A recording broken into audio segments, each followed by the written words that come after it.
What's up, everybody? Welcome to episode number 387 of the Embodied Podcast. Today we have Rebecca Campbell with us.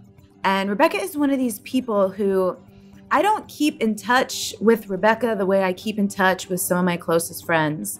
But whenever we connect via WhatsApp, pop in on each other on social media here and there and stuff like that, it just always feels like she is such a soul sister. Maybe we come from the same starseed. I don't know. But this is such an enjoyable conversation. We're talking about her new oracle deck, the Rose Oracle. And roses have such deep meaning to me. I love this oracle deck. I loved talking to her about her experience over a decade working with roses and flowers. And there are some pretty significant locations that we have both spent time in that forged both of our relationships with the flowers, which was also really fun to talk about. And it's just a deep and sacred and enjoyable conversation celebrating the mysteries, nature, connection to the Divine Mother, all of these things. So I hope you love this episode. The show notes will be at untameyourself.com/387. And if you find yourself drawn to the divine feminine, the sacred mother, the Divine Mother, whatever words used to describe these things, or the rose, I highly recommend that you check out Rebecca's Rose Oracle deck. So here we go. Let's get into it. Hi, my friends. Hi, everyone. I was trying to remember before we got on, when was the first time you were on the podcast? And honestly, it was either 2015 or 2016. Oh my gosh. Was that before or after we met? I can't remember. Actually, I don't remember if it was before or after we met. I think it might have been before. Oh, damn. Then it was definitely 2015 because we met in 2015. Mm-hmm. Wow. That sweaty day. Oh my God. It was so hot. One of the things I remember, so everyone listening, this is Rebecca Campbell. You already heard her intro, but in 2015, I was just a year into my Wild Soul movement, my embodiment work. And I got this random request from Dove UK to fly to London twice in that year and create, I think they called it like moisturization rituals, which just sounds so funny, for this like new product line that they were developing. And literally the first time I went, it was June 2015. I think I got my period on the plane. So of all the days that you don't want to be in a skimpy little like kind of fitnessy outfit, like they literally bought me these Lululemon booty shorts to wear. I'm on day one. I am so bloated and uncomfortable. And it was actually a record breaking. It was the hottest day in London since like. Oh my gosh. I remember that. Yeah. So we met and then we did the podcast and then we met in the States. But where we met was at dinner with Lisa and Rich. So what a day to be on day one. And I remember it was the hottest day. We were all melting. Did Rich come? Oh, did he not? I don't think. I always feel Rich there. He's amazing. And then I saw it, and then I went out, and then they took me to Glastonbury like 2 days later, which was. That's right. Yeah. Amazing. So That's right. And then we met again because you were here in San Diego. We sat by the pool. You came to that random birthday party. Yeah, I was with Alia, and then you were there. I didn't know anyone except for you, which was huge because I thought I was just there as a +1 random Australian living in England visiting the States. I didn't know I was going to bump into you again. It was so amazing. We literally met each other the day before. So this is how it works. So magical. Now, the question I've been opening, it's a couple questions I've been opening the show with this year, which I know I kind of know your answers, but the people listening may not, is first of all, what is your current relationship to God? And included in that question is, what do you call God or how do you refer to God? Good question. The greatest mystery there is, right? So it is forever, ever changing. I feel like I've always had some kind of conversation with whatever God is. And growing up, I learned about God as this male God in the sky. And I did find comfort in that. I wasn't like rebelling against it right back then, although I did feel something missing, and I always felt connected to Mother Mary, which I know you have a connection to as well. But as time has gone on, and I live in Glastonbury, which is like the capital of the goddess of the entire world. And so my relationship with the goddess as opposed to God has been, I'd say, more heavily focused. But I think it's about bringing it into balance rather than it being all about the goddess. But what I've really been kind of leaning into the past, I think since becoming a mum myself, is like I had this experience where I was like, oh shit, I didn't know if I could swear then, so I like My podcast. Clearly I can. I forgot who I'm Yes. with. Oh shit. I realized it was around that period where it was almost like the transcendence and the immanence coming together. And so it's like seeing God in everything, or goddess in everything, or Sophia in everything, or the pulse of life in everything. And so it being not so much about this God that we pray to, rather like perhaps God or the divine or the sacred is in the cells as well as the soul. And I think it is. And I think that the thing I've been grappling with myself for the past couple of years is I'm really realizing how, particularly early on in my journey, and obviously awakening never, ever, ever, ever ends. But I think that at the beginning, it was like this whole new world opened up that I had been longing for. And at that same time, I felt disconnected from the one I had known and lived in previously. So all of a sudden there were these two worlds. Yeah. And I think particularly, and it's regardless of where I mean, there's some places in the world where Indigenous traditions do still exist. But in most corners, there has been so much harm done that wisdom hasn't been passed on. And if it has, it's been like it's this, oh my gosh, sacred thing that we have to preserve rather than something we see in everything. Right. And so I think that I've been observing how my relationship with God and spirituality, so it's not like I'm going to go be spiritual now, or I'm going to go get grounded now. It's like, how can we like bring them together? And I think that's God. Yeah. But I don't even know if that's the right word for it. Well, I don't know what to call it anymore. And this is one of the reasons why I ask, is because, I mean, essentially it's a paradoxical question, because we're trying to like name and articulate the unnameable and the inarticulatable. Right. It's not even a word. You know what I mean? But we do, those of us who really value having a relationship with it, need to find a way to talk about it. We need to have some language. We can all acknowledge that the language is never going to be sufficient, but we can at least try to find some words.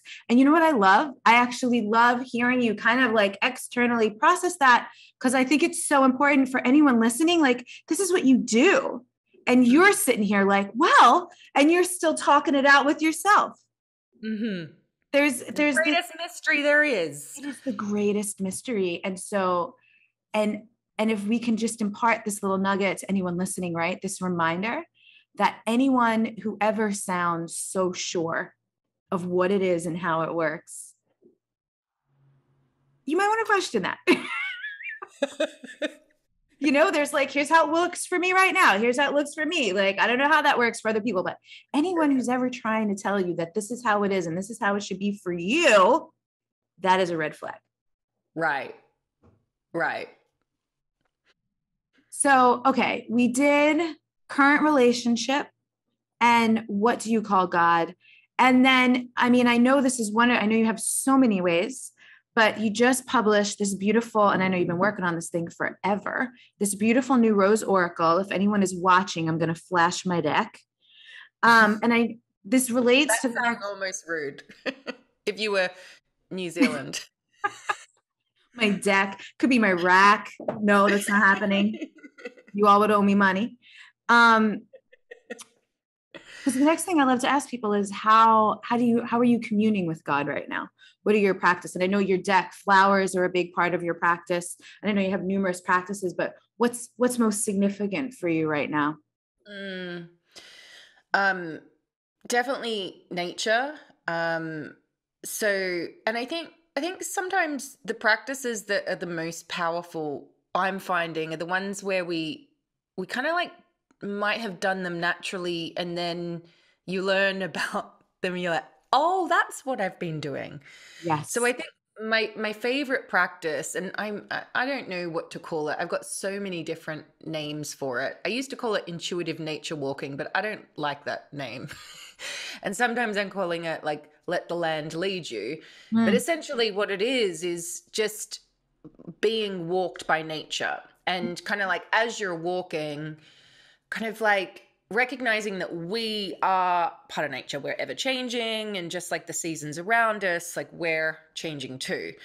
And so, I've been doing a lot of research around like um my own indigenous ancestral roots, for example. And like many of our ancestors, my ancestors were nomadic and they walked everywhere. And I'm noticing, so this is a practice that I've done since I was a teenager, like on the beach and before going to school and then going to work. And then when I moved to different places, like in London, and yeah, I'd go to a big open space or a forest or whatever, and then just let my body move. And I might go off the track, or I might go a different way. And so it's not that flashy, but I find that when I let myself do that, I'm able to kind of like shift into those awe moments. And to me, those awe moments are things like, like when you see the beauty of a rose or a cherry blossom and it's like, ah, or you look up to the night sky and you're like, whoa. And I think again, it's these noticing these moments that make you feel like transcendent and immanent together. So it's heaven and earth, as above, so below. And I think in those moments where you're like, oh, whoa, what happens is the soul comes more fully in, like, which is like, so your work, right, Elizabeth? It's like your soul is more fully planted here. And like poetry does that. So I've been starting to talk about like gateways to the soul. So they're, and I think food can do that. And so many things on this amazing and difficult planet can do that as well. But yeah, nature walking is like a big part. And I also because I've been studying like different plant medicine and wild herbs and wildflowers, just like it's my passion. And so like I'm always having like rose tea or nettle or whatever. And I'll often do like a tea meditation. So I've been working with the plants a lot more than I have previously. That's kind of like a bit of that's getting me going at the moment. I love that. At the end of 2020, October 2020, I started to do some ancestral healing work. And I was working with a woman. And one of the things we start with is the plants. So you look at like, who are your ancestors? Like, what are the native plants on the lands of your ancestors? And, I'm a person who's, mixed race, multi-ethnic. And I'm like, well, how much time you got? Because we have a lot of lands to cover. Italian and Puerto Rican, am I I'm right? Italian and Puerto Rican, but then also my mom's mom was German and Irish. Yeah. And also anyone who's Puerto Rican is going to have, for the most part, unless someone has somehow their lineage has managed to stay like fully indigenous or whatever, we're all, for the most part, a mix of Spain, Portugal, the slave trade passed through Puerto Rico. So when I do like my ancestry.com, I have Congolese, Nigerian, I have a couple of these things in there, and then the indigenous Taino. So that in and of itself is a whole cocktail of the colonized and the colonizers and the enslaved, Right. everything in just one. Wow. So, but one of the big ones. So rose came up, and rosemary. I love rosemary because that hits many of my cultures, especially the European ones. But the plants and just having them around and having them in the house, the essential oils. I love to hear you saying that, because that has been quite quite connective for me as well. And I'm sure other Mhm. people can relate. And especially, for anyone listening who is a white person, I know a lot of BIPOC, or as my friend Brandy calls it, people of the global majority, which I love that term, talk about their ancestors a lot. And a lot of white folks also are out here reclaiming their ancestry, right? Like everyone has ancestors, and everyone, I mean, at some point, someone in your line was indigenous somewhere. Right. And that's so important for people to connect with in the land. So who were your nomadic people that were walking everywhere all the time? So it's very varied, but like lots of Celtic, so Irish, Scottish mainly, and then quite a lot of Nordic and Russian as well. So it kind of came all across there, and it's speckled, and yeah, and then it kind of all kind of comes in, but Yeah. mainly European. Goes a little bit into Asia as well, but there's quite a small amount. So. Yeah. So, but like many who, and I mean, you have some European ancestry as well. Like a big part of my healing has been in naming and looking at like what happened in the burning times here in Europe, and where like herbal medicine, witches, which is just wise empowered women, midwives, all of them persecuted, not just women, of course. Yeah. And so yeah, I feel like, and so I feel like part of why, because I now, for those who don't know, I live in Glastonbury in the UK. When I grew up in Australia, when I was 18, the moment I could get on a plane, I came over here, and I look back now, and when like everyone else was like just getting wasted, and like it's not like I wasn't doing the normal like teen things or whatever, but I was going on, I booked this trip, and I didn't know what the heck I was doing, but some part of me must have, because I went to Newgrange, I went to all the stone circles, I went on this sacred pilgrimage, but I didn't know what a pilgrimage was. Yeah. And I would be the one at the end of the group just there with the stones, and just like I just floored, and not being able to contain the feelings that I was having, or definitely not understand them. And so when I look back, I'm like, I feel like it's that yearning for the connection to the wisdom of the ancestry, to the land of my ancestry, that has brought me here. Now, it was an easy enough switch to do, in the sense of like the cultures aren't that different. And yeah. So yeah, but when I have been working with the like the weeds and the wildflowers and the herbs and all of that, like nettle has been like a big plant that I have worked with. And my herbalism teacher said, like, there's some people who work with nettle for like 5 years before they move on to any other plant. So it's an incredible plant.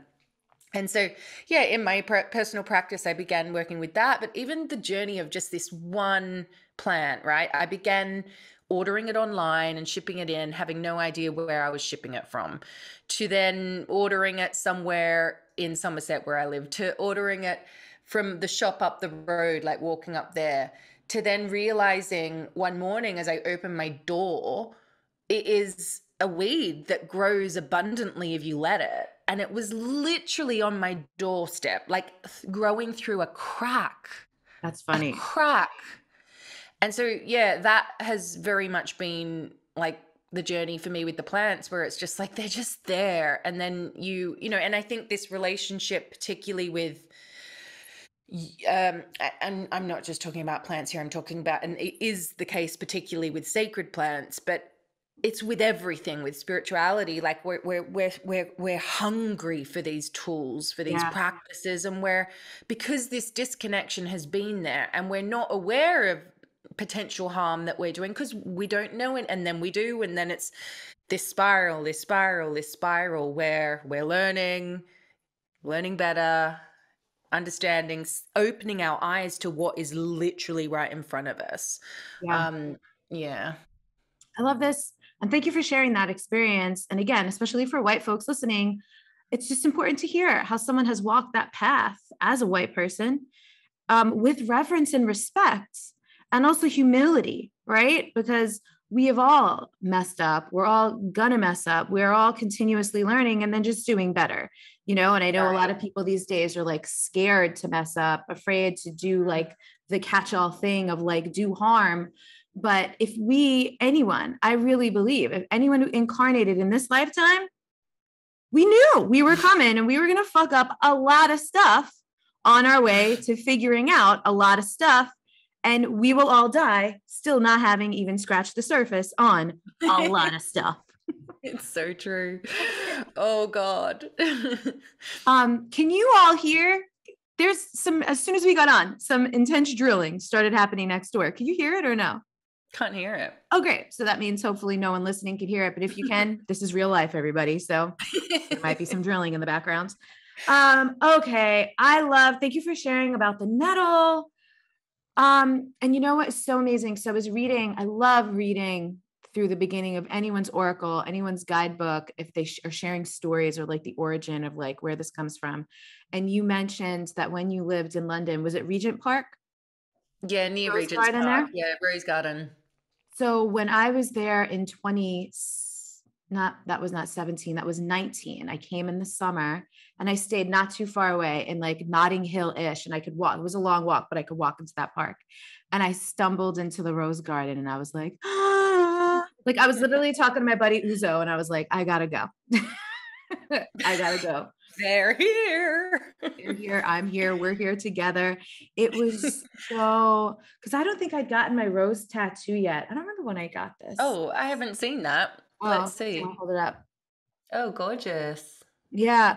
And even this, actually, I think I got it at the end of 2019. What was funny is I don't have a high pain threshold for tattoos. All my other tattoos were like little, or like anyone looking can see, I have these like little script ones on my bicep, like a little one on my foot. And so this one, I was nervous. I was like, I don't even know if I'm gonna be able to sit through this. So I set the appointment with the tattoo artist and I thought he was just going to design it. And he did his thing. He like doodled it on my arm. And I was like, okay, cool. When should I come back to get the tattoo? Because normally I like bring someone with me to hold my hand. I like mentally prepare myself. And he's like, no, I drew this on you. Like, I can't recreate this. We're doing this right now. Wow. So where did you get that done? You're going to love this. In Venice Beach, because I was living in Marina del Rey at the time, at a tattoo shop that I specifically picked because it was called Devotion, but it was spelled DEV and then ocean, like the ocean. A block off the beach. Wow. And I was like, oh, okay. I guess I'm going to do this by myself. And I guess I'm going to be okay. Because it was also a cover up of my first original little tattoo. You can't even really see it in there, which was a symbol that was like a heart and an infinity symbol to mean love is infinite. And it was the most meditative. I just breathed and I was there and it was fine. I don't know. It took like an hour and a half. And then I now have my rose and everybody notices it and I love it. And he was like, do you want thorns on the stem? I was like, yes. Definitely. Thorns. You gotta protect the queen. And so what is the tattoo like represent for you? Well, so for me, very much a connection to Mother Mary. Very much, but also just like the symbolism of the flower that blooms, has numerous petals, right? And as it ages, I specifically wanted one that was pretty bloomed, right? And that's only like the middle of the rose's life, right? But then, you know, the multifacets of everything, the feminine, how like the center of a rose kind of looks like a yoni, like there's just as many, the sacred geometry of it all, like there's just so much. Like you, why do you love them? It's an impossible question to answer. Exactly. It's like God. It's like the God question. Yeah. I mean, I think it's the beauty that invites the soul to be here, through the scent, through the ever unfolding. You know, I think that it's impossible to look at a rose, like maybe not necessarily like a hothouse, like Valentine's Day rose, but like a rose in its natural state, no matter what state it is. And I love roses in all the states. So like I keep them. This one is from last week. Not everyone will be able to see, but it's like beginning to like brown and fall. And I think the roses are just as inspiring at that stage where it's just like somehow they're willing to kind of like release the very thing that captivated everyone to them in order to, but if they don't do that, the fruit can't follow. And the second bloom, many roses have a second bloom, but if they don't release the petals to the earth, to the void, the fertile void, then this is just not going to happen. And so, yeah, I think that there's like never ending cyclic messages from the rose, but also, and so the rose for me came in 2010 when I was living in London. I was going through a difficult time, and all of a sudden it just kind of like appeared through people suggesting working with rose oil on my heart. I was going through a period of like a lot of grief, but then also just surrounding myself with beauty and nature. And then I found the rose garden, and then began to like go there each day and hear the whispers of the flowers, which I think is, to me, it's like also just a reflection of the own inner voice, you know.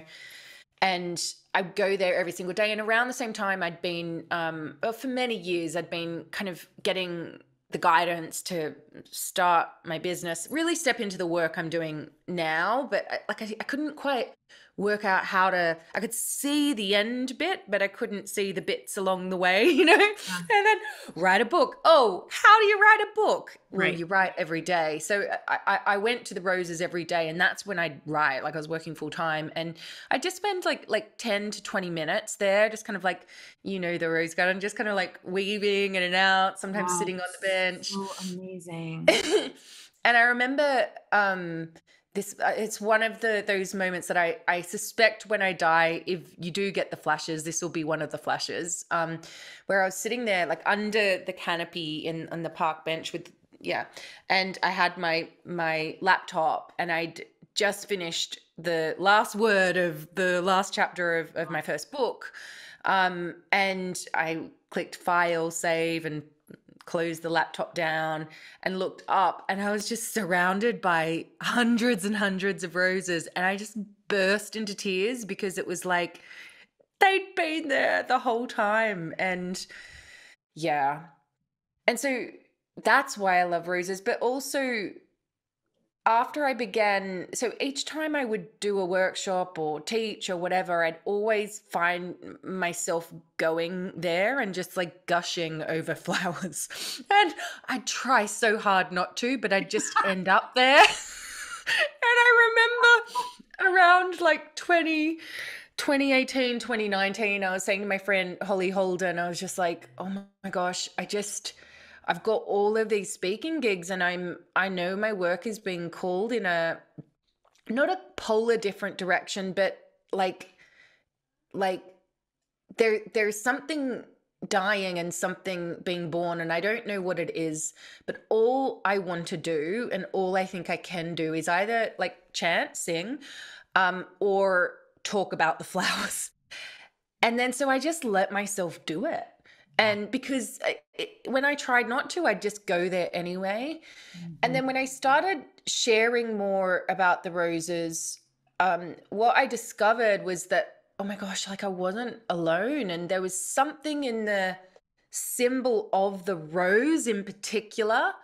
I started calling it like the call of the rose, and then like sisterhood of the rose and all of that. And it really wasn't until I went deep on the researching of this. Like it had popped up so many different places, and I knew it was a mystical symbol, and I knew it was a symbol of the goddess, particularly Mother Mary, but I had no idea how layered and how ancient it reaches back. You know, like even just like the first rose is 35 million years old. I It's can't the with that. Gallica, and Okay. it's like it varies in petal numbers, but it's generally seen as like the 5 petal. That's the wild rose, you know, and that's like the deep red, and as well as the white, and it's found like in all corners of the world as well. So, and you can see it being like a symbol of like Isis, Inanna, Venus, like so many different goddesses. And so, you know, even as I go up the high street here in Glastonbury, there's all these ancient sacred sites, particularly like Christian sites and Catholic sites, that were actually places of worship of the feminine, the Mary. But they couldn't say that. And so they have the rose as the symbol there. And it just feels like it just is ever unfolding, ever unfolding. And yeah, and again, I mean, I know I'm in good company here when I say like the mysteries is my bag. Like, and it's frustrating because you can't possibly know. And yet there's an inner knowing that there is like this thread. Mm. I just want to cry forever. I need to like stop the recording and cry for 20 minutes. So as you're talking, I'm getting, it's funny because you mentioned like the flashes at the end of your life. I'm getting my flashes of like the times in my life when the roses were there for me. So people who've been listening to the podcast forever, which I know there's a lot of you, in 2014 to 2016, I was living with a partner, and that ended up being like a pretty hard, like emotionally abusive relationship. And the last place we lived together was this house in North County, San Diego. And in the driveway, there were rose bushes. And I didn't know that. I just like hadn't noticed, or maybe they weren't in bloom when we first moved in. And so when they bloomed and I noticed it, I was talking to the landlord, who was this amazing lady named Heidi, who, she was like, yeah, clip on, take on, like whatever you want. And so literally like once a week or every other week or whatever, I would clip a couple roses, and I had an altar in the living room. And then, like you were saying, all the stages of the roses, because I love, even as they start to age, I also love how they change color. And if it's like, especially the deeper, like the red or the pinks, how they just get like velvety and they're just so sensual and magical and amazing. And then as the petals would fall off, I would just let them cover my altar. And so it was almost like that was my sanctuary in this house that was so hard for me to live in, so hard for me to be in, so hard for me to be myself in. And in a lot of ways it wasn't. I was also like, the harder it was to be around and with and in the environment with that person, the more I was forging my capacity to be exactly who I am, you know, but like that softness of like the roses, the rose petals, like that energy, that magic. And then I was writing them down. Blue Sky Drive. When I lived in Marina del Rey in Los Angeles, I would walk through, I was like across the street from this incredibly fancy neighborhood that was like just landscaped and manicured to the nines. And there were so many different types of roses. And I would walk through because as you were talking about like walking through Regent Park and being in the rose garden, I was like, God, and I'm realizing I don't have my rose like sanctuary, like my place to visit the roses in Miami yet. And I can get roses at the store. I will do that. But the thing, as I was looking at your Oracle deck the other day, and actually that I always love about all your imagery and the things that you share, you always have the light ones. You always have those light pink or the white ones. And I'm in a phase right now where I'm softening. Like, again, I feel like I've been softening for like the last 11 years. It's every year. It's like, how do you want me to soften this year, everybody? Like, realize another layer of like toughness or protection or some armor. And I'm like, damn, I really thought I was like really soft. And it's like, no, bitch, there's more. There's more. And so I was literally just feeling that yesterday when I was looking at your deck of like, I gotta find like a flower shop. Cause I like how you said this in the booklet of the deck of like walking to your flower shop and grabbing like 5 roses. I think you said that was your ritual. And I love that, because rather than going to like Trader Joe's or Whole Foods and just grabbing like whatever is available, I would like to go somewhere and have some options. Yeah, and it can just be one rose. Totally. Like just one, and let that be your on your altar for the week, and it's like that's the medicine. Like you can Totally. do like a plant meditation where you just Yeah. ask it a question, breathe with it, you know? Oh, but yeah, it's interesting.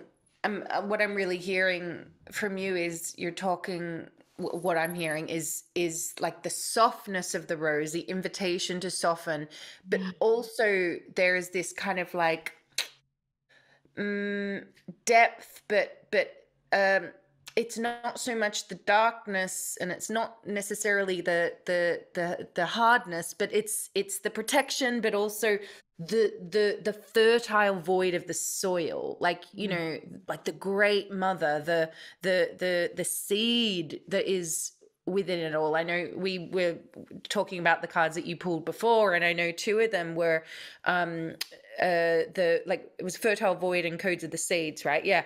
Yeah. Which are just such earth inner winter cards. And it was interesting because creating the deck, I really wanted to, I kept on saying to Katie, who's beautiful and a dear friend now, who's the illustrator, Katie Louise. I kept on doing this thing of like bringing heaven and earth. Like, how do we like bring the light into the earth? Like, it's not just like celestial light. It's like, how do we show the codes that are in everything? And it's, I think this is like such a, I think it feels like a visual brief for also what I'm seeing most of us are going through right now of how can we properly weave the sacred all the way back in? How can we see the the codes within the seeds when we are deep in the inner winter of the fertile void of our lives, when we want guidance but we're not getting it, or yeah. I want to read because I loved that card, the codes of the seeds, for anyone. And I love your descriptions are short.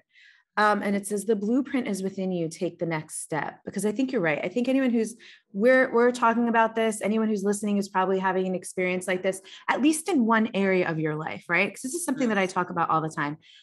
Healing is not like this whole cohesive thing.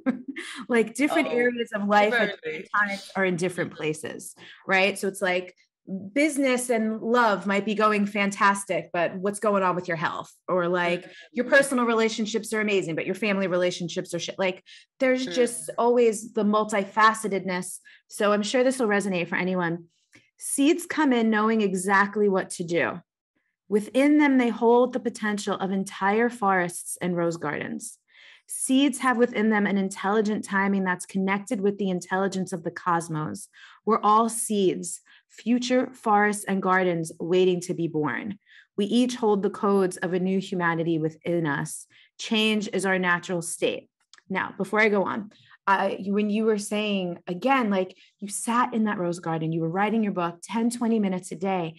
And then look, the book is like your forest. The book is like your garden.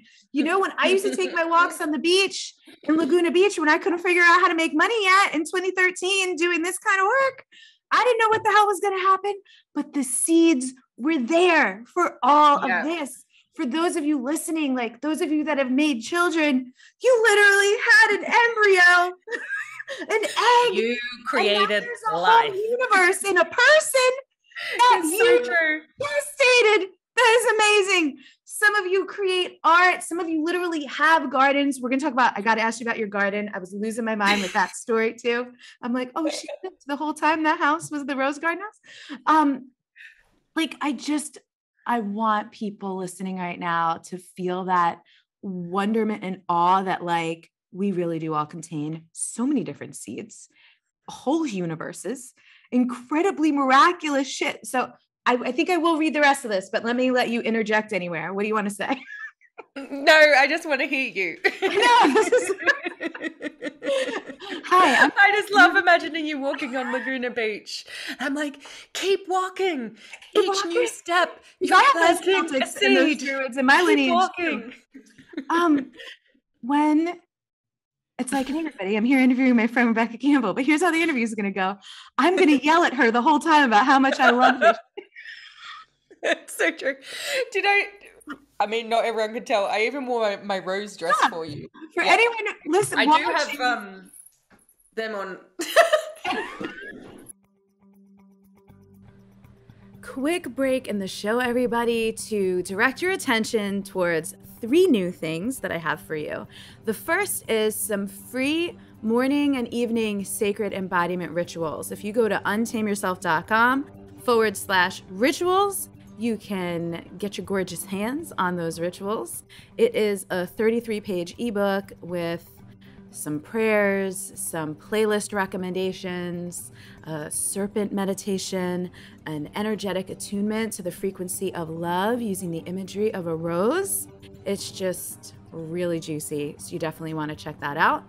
As well, you can now drop in and take an embodiment class with me every single week at the Serpent and Rose Studio. So if you want to check out the schedule, go to untameyourself.com/studio for that. And if you live here in or around Miami, I am teaching twice a month locally in Miami. So make sure you check the schedule for Miami classes. And then last but not least, if you are looking for a grown-up, grounded, sensual, supportive, inclusive container and community to do your healing and transformation and growth work in, make sure you check out the Wild Soul Sacred Body community. That is my year-long container for all of that. And you can visit that at untameyourself.com/WSSB, as in Wild Soul Sacred Body. All of that stuff can also be found at the show notes page or at the link in my bio on my Instagram profile. So now you know everything we got going on. Back to the episode. For anyone watching, Rebecca's wearing a whole rose getup. It's amazing. Okay, so here's what she said. With some runners. Seeds must be buried in the darkness before they can bloom into the light. Seeds can't even begin to bloom without embracing the fertile void of the winter soil. They can't flower without outgrowing the constraints of the bud. How many of you right now are probably feeling constrained by some shit that you're about to outgrow, like that discomfort? You should be uncomfortable. You're about to burst through your bud. They can't bear fruit without releasing their beauty to the earth and letting go of the very thing about them that captivated others. And to me, this is that, like, you know, we're basically middle-aged now. Yeah. God willing, we're not. We fully are. You turned 40 last year, right? I turned 40, yeah. They say like 38. The 36 to 42 portal is meant to be huge. Well, and we're turning, and I feel this turn. I feel this turn from like youth. I mean, we might all have inner youth, whatever, but I love getting older, right? And in this culture that is like you women, you need to be afraid of this. You need to get your anti-aging regimen going. Don't let your neck skin set. Like, lift How old everything. Are you, Liz? Elizabeth? I'm 38. 38, yeah. But I love this part too. They can't bear fruit without releasing their beauty to the earth and letting go of the very thing about them that captivated others. So those of us that are middle-aged, plus or minus a little bit, or already, you know, crossing into the crone years, we get to release that the beauty of youth, because I think there's still so much beauty, so much different beauty to come.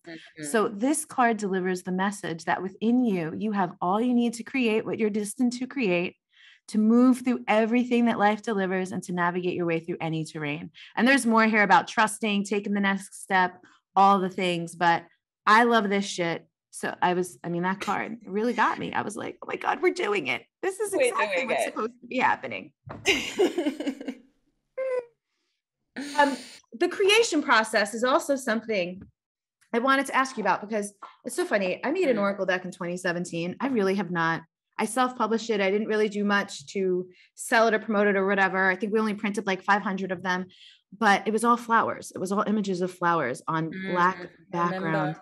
And I communed with those flowers for like a whole week, from going to get them there. And Allison, the person whose birthday we were at, where we met, in the US, she was my photographer. No way. Yes.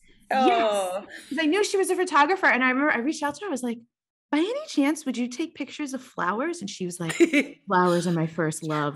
It's like, yes. So she set up this whole little box on my kitchen table, bought the flowers, whatever. And then I had my first teacher training retreat right after that. And so I kept all the flowers and we did like all these different ceremonies with those flowers. So they were like, and I even have prints. I have prints on these flowers. I printed them from the deck. They hang in my home. I like remember these flowers as if they were my friends. Well, I think they are. They are. They definitely are. I mean, you have human friends too, but no, honestly, I remember it was around this same time as 2010 when the rose came. Around the same time, I started talking to the herbs too. Yeah. But I was, at first, I was a little bit concerned because I was living on my own. My relationship had ended. And so I'm living in this studio apartment, like working hard. I was working as previous jobs. I was working as a creative director and just, just like really sulking it. And then I'd come home and, I was just feeling depressed and just like, what is my life now kind of thing. And one weekend I knew it was when I began having the flowers around and I knew I wanted nature around but I was in an apartment in the middle of London. And so one night I ordered all of these herbs, like baby herbs, because I knew I wanted them to grow. Like I ordered so many, like probably about 50. Oh my God. 50 pots. And I filled my kitchen. Like it was not a big kitchen. I just filled it. And I would walk in the door and I would feel them. I would feel their spirits. And I now know what was happening, but I caught myself a few times coming home and being like, hello, babies. And like I'd call them my babies out loud. And it was like, I have no judgment around that. Like if you want to do that. And I do promise you people are listening, nodding their heads. Like, what's wrong with that? Yeah, that's wrong with that. Yeah. But at the time I had no relationship with plants as beings. Yes. So I just began talking to them and I'm like, whoa, am I really lonely or am I picking up on something here? And of course I went with the latter. Yes. And now that's my life. Totally. One of the hardest things about my move to Miami was that I couldn't take any of my plants with me. And those plants, I bought them all when I ended that relationship I mentioned earlier and I moved into my own place. That's when I started having plants. And some of those plants were like my very first plants I bought in 2016 when I'd moved into my new place that I still had. And I had watched them through many seasons and cycles through 4 different apartments over the course of 5 years. So I actually, I sold and gave some of them to friends of mine so I could check in and be like, hi, how are my plants? You better be looking after them. Oh, that's so amazing. So creation process, that's why I brought up my Oracle deck earlier, because that was such an intimate process. And so I'm so curious. And I see you have like your artwork. Are these the cards? Are these the images in the background? Yeah, actually. Yeah. So I've got to the left is actually all of them. Like I just turn my office into this like cocoon of what I'm working with. These ones here were actually the first ones. A lot of them, I don't think any of them actually ended up as final cards, but that was the first round of us just like working together. So yeah, creative process. So I was driving to this woodland that I often go to. My friend Tash there like lives on the earth there, and I was visiting her. And as I pulled up in the car, I was like, the rose deck. It's a thing. I emailed my publisher. I was meant to be working on a different project, and I expected her to be like, oh, I don't know, like flowers, really? But she was like, yes, go do it. And so then it was just this door open. And then it was about calling in the right artist, because it is like it's such an intimate relationship, and the way I work as well, it's like it's energetic, and so it needs to be the right the right match. And so I met so many beautiful illustrators along the way who like brought so much to the project as well, through like exploring what was right. And like, so beautiful, like 3 Kates actually. Right. Then it ended up being a Katie who we went with in the end, but they were just part of the process as well. And so that went on for about 6 months to try and find the artist. And actually Katie, who ended up going with, she is still working as a flight attendant, so she does her business on the side. And she hadn't done any professional work before, and when I first started looking, her stuff wasn't really even online, and so it was just this perfect timing. And then all of a sudden it opened and we connected, and it was just from there, it was just, and she's like quite an emotional person like me, and very much in the energy of it. And so we're like, we did a lot of personal healing through it. We were like properly with the rose. And let me tell you, the rose isn't just all flowers and bloom. Like, she shows you where to have boundaries. Like, she's got the thorn, she is also the dark mother who holds you in the depths. Yeah. Like, so there was a lot of, like, it wasn't just all, sweet rose love, divine love kind of process. One of my favorite people, I love all of her decks, is Alana Fairchild. Are you familiar with her? I am. In her Rumi deck, I believe it's card number 2. It's about the rose. I forget the name of the card, but I actually bought that print. The artist's name is Rizzuli. I think I'm saying that right. I bought that print, I don't know, maybe like 2017, 2018, and I have yet to frame it. My goal, actually, I do want to hang it behind me for those who are watching who can see here. And that was also one of the things that inspired the tattoo. But a lot of that is about the relationship between the rose and the thorn. And you really we don't get any of the beauty without the blood, in air quotes, without. And I love that so much, because you and I know a lot of your stuff. I know, like, wasn't the first book called Light is the New Black? And I know, we can't not talk about light, even though people get so mad when people talk about love and light now, because they get misused and abused. But I just love so much. I mean, the rose is just inseparable from the integration of dark and light, pleasure and pain, like all of it. Yeah. Well, I mean, we know that it's like, is not actually possible to reach any kind of sustainable light without, it's not even just the shadow, just the darkness, but also that the darkness actually is a resting place too. Like, every experience I've had with the mother has been in the earth, in the waters,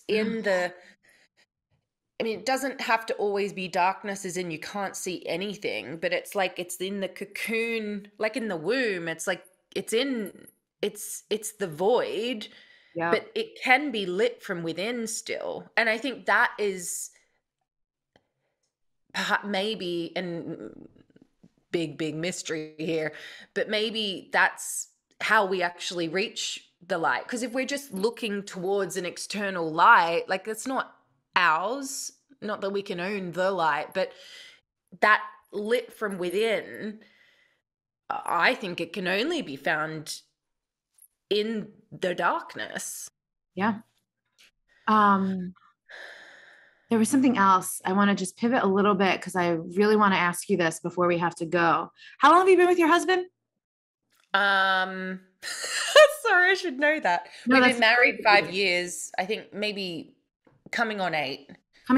And so I'm always so curious for people who are in long-term partnership, who just keep evolving and keep expanding, especially, those who I regard as fellow mystics on this wild path that we're on, how their relationships evolve and unfold. Was he always, was he into this stuff when you met him? Did you have to, like, for lack of a better term, like come out to him, like indoctrinate him. I don't love the context of the word indoctrinate, but like, and as I know you've what you mean. evolved and, you know, how did he feel about you talking to the herbs and the plants? So when we first met, I was, because I'd spent such a long time kind of, you know, fitting into the world and in a spiritual closet that I was just like, I'm not losing any part of myself to a relationship. And I was like, literally like, I'm not even going to date someone unless I can see long term here. Yeah. And so I was very actually quite aggressive with showing who I was. And so I remember just like really, really, I was trying to scare him off with my weirdness, really. Little did I know that when he was younger, he was like, had Sabrina the Teenage Witch on his wall and I Dream of Jeannie and all that. So loved the mystical, magical. So the more I tried to scare him, the more turned on he got. So that was really good. I think our relationship, he had a direct experience a couple of years into our relationship, which shifted things for him, where it was like prior to that, he believed that there were many, many, many possible like realities. So if you believe something, that is the reality. He had his own experience. So he was like, oh, okay. And it was actually after that he ended up joining my company. So he's like a full-on partner in the work that we do. We're so different. Like he's like accountant based and kind of like, you know, a cricketer, like really sporty and all of that, very structural and all of that, but it really works. And it has, like, you know, we've had probably about 10 different marriages for sure. And at the end of each of those marriages, it's like been like right up against it. Like we're quite fiery and yeah, but we're kind of committed to the conflict equals growth model, as in like it's breaking us through to the next thing.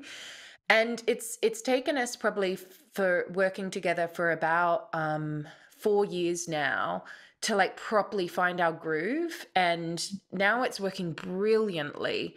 And yeah, and we're properly living it. Like it's way more integrated. At first it was more like me going out and doing it, him kind of part of it. But now we're creating our own rituals, our own thing where it's that thing of like not going to be spiritual, just it's weaving its way through. So yeah. I love that. And I also appreciate you saying we've had like 10 different marriages and sounds like all these different deaths and rebirths. Well, that chapter's over. Here's the next one. And what popped into my mind as you were saying that is to go back to that damn seed card is breaking out of the bud. Breaking out of the bud. Totally. Oh, Totally. I love Totally. that. I haven't even asked you about motherhood. Oh God. I mean, it's kind of a unfair question to just toss in at the end. But I guess I will. What's the question? Oh, and I didn't ask about the damn house. You'll have to come back. All right. Part 2. We can do that. Listen, but I want everyone to get the deck and just read the story about the house. But in the meantime, will you give us the quick, you didn't even know when you moved into this place that it was the old Rose house or something? Oh, yeah. Yeah. So I was in London, kept on like going, where's home? Knowing I wanted nature, not sure where it's going to be. No guidance for about 3 years, like nothing. And then one morning, finally, I woke up and got Glastonbury. So we drove here the next morning because we had to move out like the next week, blah, blah, blah, blah, blah. It's all written in there. But essentially we moved in and I look at the pictures then of the house that I just was like, I know this is where we're going to live. And I saw so much potential, but it was gross. Like the garden was like, there was tarmac poured over it, but I just didn't see that. I just knew we were meant to be there.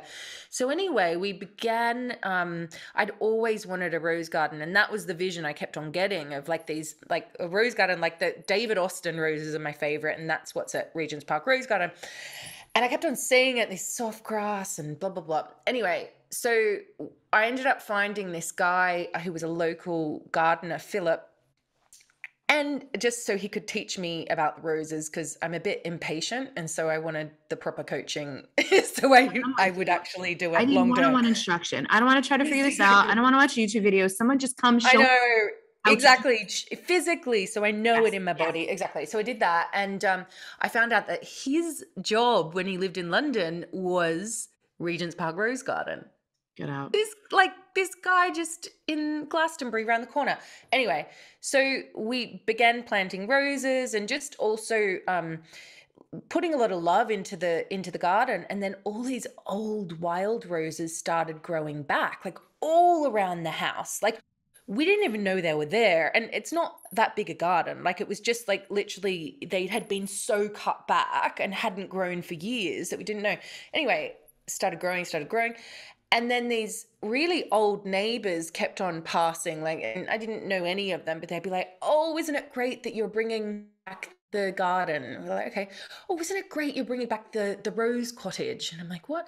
And then we had a friend of a friend come over, and he's like, "You do know that this used to be like dense with roses, and the woman used to, it was an old lady, like three owners ago, who lived here most of her life."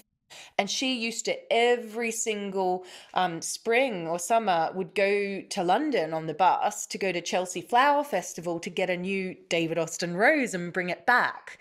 And it was known as, and literally called, the Old Rose Cottage.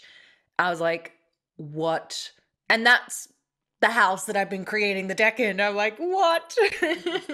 Cannot make that the codes in the seeds. The codes in the seeds. The codes in the seeds. The codes in everything. Codes in everything. Follow your guidance, and it's okay to wait. Like I love hearing that, right? Because we're all so different. And you said it took 3 years. And what I love is in that 3 years, you didn't jump the gun and go, "Well, screw it. This is what I want. So I'm just going to go." Like you wait. I mean, I did try a little bit of that. Like I was looking at a lot of properties in London. But then in the end, I said to my husband, I'm like, "Look, I got nothing. I got this vision of lying on the grass with a rose garden. I know it's not Australia because I'm not afraid of snakes and spiders on the grass, and it's very soft. I wish it was, but it's not. I don't know where it is." You decide.